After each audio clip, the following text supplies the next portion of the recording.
Got my do-it-yourself mirrors on for when I have no doors.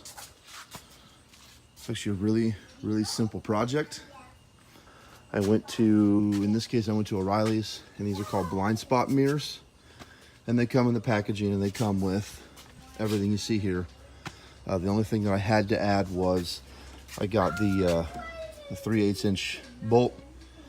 You can tell I was guesstimating on size at the time. I went a little long, but still works.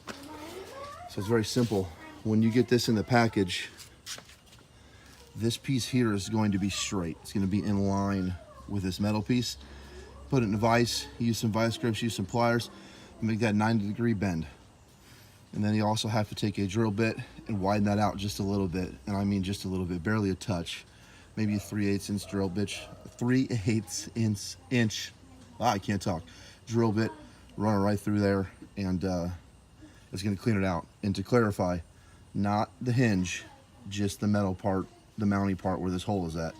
I hit these with some plasti dip. They were originally chrome, and they bolt right on, and they sit nice and they look real nice.